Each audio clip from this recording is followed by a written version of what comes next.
Most people, when it comes to increasing motivation, get it completely wrong. Myself included. Back in the day, I used to think that all I needed to do was just find that right brain hack, that right trick in order for me to get that increased motivation and drive, or take the right pill or the right supplement or the right medication, that all my problems would be solved and I'd finally have that consistent motivation and drive. But time and time again, it just would not work. Or that drive would improve just a bit, but it wouldn't be consistent for me. It wasn't until I was deep into college and I knew I had to figure this out, because I was tired of just taking the next thing or trying the next brain hack to solve this problem. It wasn't until I was working with other functional medicine doctors that really helped me understand the importance of looking at what was going on more internally, instead of just trying to take something, going at it completely blind. And so one of the biggest issues that I have seen for myself, but also even for my patients, is that it is something to do more internally in our body chemistry and in our brain chemistry. But it isn't just the most common thing. And I am going to talk about that, is that people think, okay, yeah, it's probably dopamine and it's probably serotonin, but it's not what you think. It's more in depth than that. I'm going to discuss that right now. So I want you to think dopamine and serotonin as buckets, right? So we got our dopamine bucket here and we got our serotonin bucket.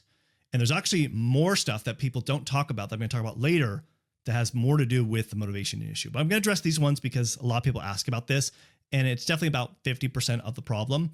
So if we think about the dopamine and serotonin buckets, it is what does help improve motivation for sure. So let's call it the overall motivation bucket that we need to fill.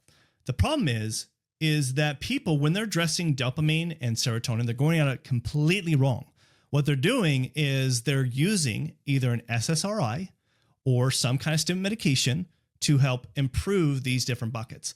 But the problem is it's not filling up those buckets. It's not doing that at all. What it's doing, it's patching holes in those buckets. It's known as the monoamine oxidase. It's something that breaks down neurotransmitters like dopamine and serotonin. It's supposed to do that.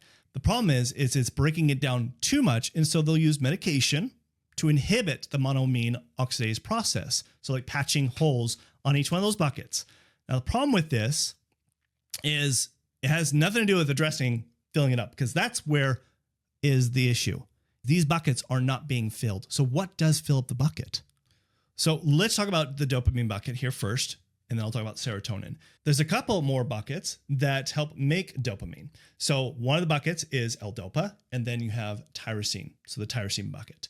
Now, tyrosine, you could just take supplements of tyrosine or get it from your foods, and that can help solve the problem. About 50% of the time, I do see people low in tyrosine, but that's not always the case. So in my case, my tyrosine levels were elevated, but I was still having the issues. In fact, my dopamine levels were still low. So it's like, okay, why is that? It's because that bucket, like tyrosine, the bucket itself is patched up too much. And so it's not trickling enough, causing enough flow to L-dopa and then to dopamine.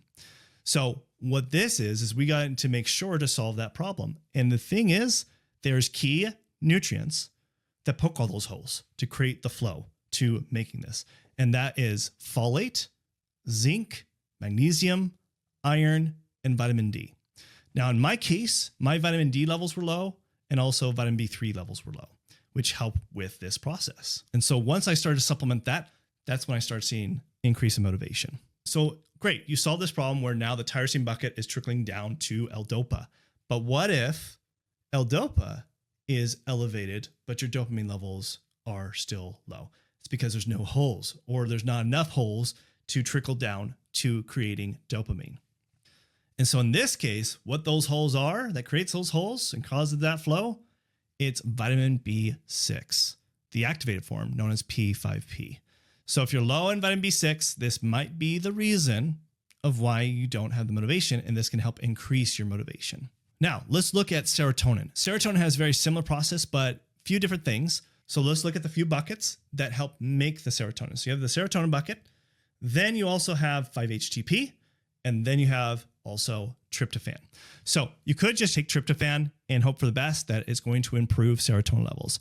But just like dopamine, sometimes there's not enough holes to trickle down from tryptophan to 5-HTP, then to serotonin. So from tryptophan to 5-HTP, that also requires folate, vitamin B3, magnesium, zinc, iron. So if those are deficient, that could be the reason that your motivation is low. And then going from 5-HTP, you could supplement 5-HTP. Sometimes that's what all is really required, is just to supplement that, because that can be low.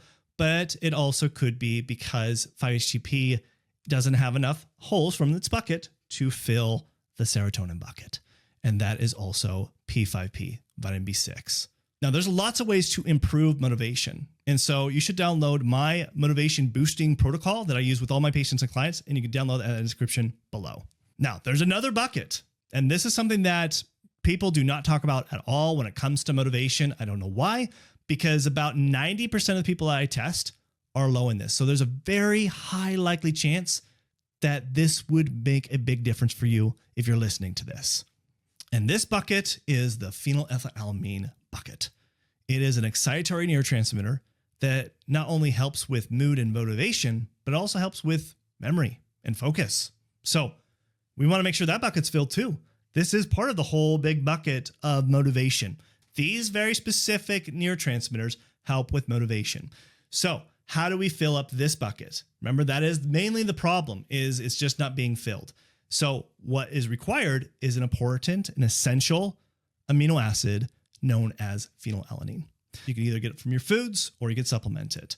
Now, you could just supplement that and hope it does fill the bucket of phenylethylamine. But like we've just learned, sometimes it's those holes that need to be poked, right? To allow the trickle, the actual conversion process of helping making that. And you probably guessed it, it is also vitamin B6, P5P. So vitamin B6 is a huge one that can help increase motivation if you're deficient in it. So a big caveat to this is you got to make sure that this is the issue and that you're deficient in it. Now, this next one is the biggest thing that I do see. So I just told you about 90% had an issue with the phenylethylamine, but this one, there's about 92% of the people I do test for have this issue. So there's a very high likely chance that this is a huge issue for you as well, and why you're not able to increase your motivation. And what I'm referring to is a hormone that is very vital for not only for motivation and drive, but also just energy and managing your stress. And the hormone I'm referring to is cortisol. Cortisol, people look at it as a bad thing. They think, oh, if I have too high of cortisol, I gain weight. It causes me more stress. True. You don't want too high levels of cortisol, but also you don't want to be depleted of cortisol too much. And that's what I see, is that typically people will have too low of cortisol levels throughout the day, and that does impact motivation and drive. And so how to fix this problem is I will like to test for it to see, okay, where is it dipping? Where is it spiking? Because if it is spiking, then we want to solve that, get that low. But if it's low, then we also want to solve that problem. And you want to see it throughout the day. So in the morning, cortisol needs to be the highest in the morning and then trickle down throughout the day, staying pretty consistent, it dips. And then evening time is when you see cortisol levels the lowest. That's how it should be, but that's not always the case. And so if we see it's too low, what we want to use is use some adrenal support. Use the adrenal desiccated or adrenal bovine, something I'll usually use with my patients for about 3 to 4 months to help improve those levels. But I also want to understand internally what is going on with big stressors in their life, because stress does impact cortisol drastically. So a lot of times we just need to use stress management techniques to help lower that, and then also try to eliminate those stressors in their life so the body can heal itself and the body can improve cortisol. The adrenals can produce the cortisol it needs to efficiently. And when it works efficiently, guess what?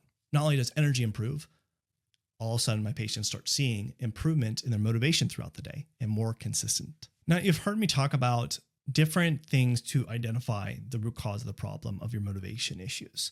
So you should watch this video next, where I talk about the critical labs that I use with all my patients and clients to identify not only what are their motivation issues, what's the root cause of it, but what are the other symptoms that are contributing to your mental health, your ADHD. So you should watch this video next.